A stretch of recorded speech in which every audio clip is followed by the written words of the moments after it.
Kasabay ng pag-usad ng panahon, nagbabago din ang wikang Filipino.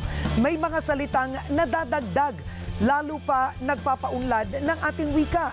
At ngayong buwan po ng wika, alamin natin ang mga pagbabagong yan sa Bandila Extra Evolusyon ng Wika.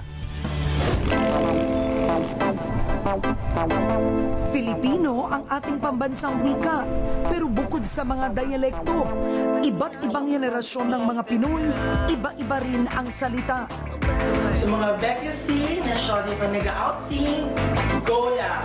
I-showsing na sa mga show ang nasa GC at juice nyo, be proud.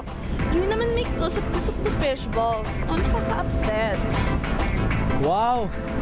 Repa Pips, bumalab si Jaguar. Pinali si Ermat at Airpods. Hello, Spose! Kamusta na po, Zeus? Ano nga ba ang nangyari sa wikang Filipino? Magkakaintindihan pa kaya tayo? Kinonsulta namin si Professor Roel Madula, isang eksperto sa ating wika. Isa sa mga kalikasan ng wika ay ito ay buhay.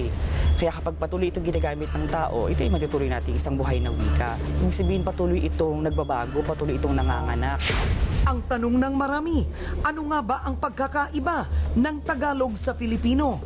Yung salitang universidad, halimbawa, ito ay hindi Tagalog, pero ito ay Filipino. Kasi ang Tagalog ng universidad ay pamantasan. Pero itinutuloy na natin na bahagi ng wikang Filipino yung salitang universidad kasi inangkin na natin siya at inasimulan na natin siya sa ating wika. Ano ba yan? Shock naman ako dito. Sa pagdaan ng panahon, nagkaroon ng ebolusyon na ang wikang Filipino. Nauso ang mga kolokyal na salita, kagaya ng Jeprox, Kolehiyala, Jejimon at Bekimon. Ang tawag kasi natin sa Becky Lingo ay sociolect.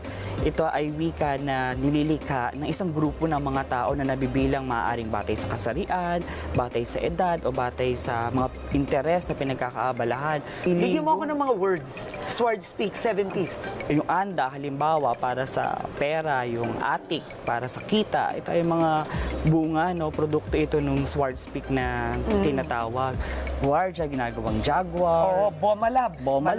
Malabo. Oo, ano pa? Dami nun ah. Yung Repa Pips. Repa Pips para sa pare. Tapos dinagdagan pa ng Pips no, sa dulo, yung Airmat, Airpat para sa father at sa mother. Hindi naman nagpahuli ang bagong henerasyon ng mga Jejimon. Simula naman kasi ito sa, sa paggamit ng teknolohiya, yung paggamit ng cellphone, yung text lingo natin tawag, ito sa Jaja Lingo.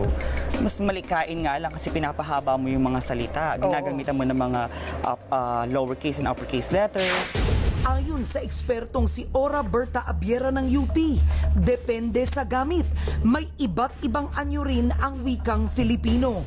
Meron naman tayong siguro paraan ng pamimili ng salita sa iba't ibang konteksto at sa iba't ibang anyo ng ating pakikipagtalastasan. Iba yung pili natin ng mga salita, pagpasalita yung ating anyo. Pero pagpasulat, at depende pa rin sa anyo ng isusulat, kung pang-akademiko ba yan, pang balita ba yan, pang showbiz, mag-iiba at mag-iiba ang pili natin ng mga salita.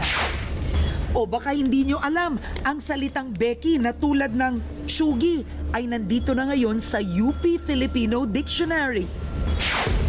Bukod sa Chugi, nasa diksyonaryo na rin ang mga salitang Jeprox, karir at chika. Ang tingin ko, yung tamang pagpapaunlad ay yung pagiging bukas sa pagtanggap sa kontribusyon talaga ng mga salita na ginagamit mula sa iba't ibang katutubong wika. Dahil nga sa buhay ang wikang Filipino, patuloy itong nagbabago sa mga darating pang henerasyon. Ito ay nakasalalay sa ating pagtanggap ng mga bagong salitang mauuso sa mga darating na panahon.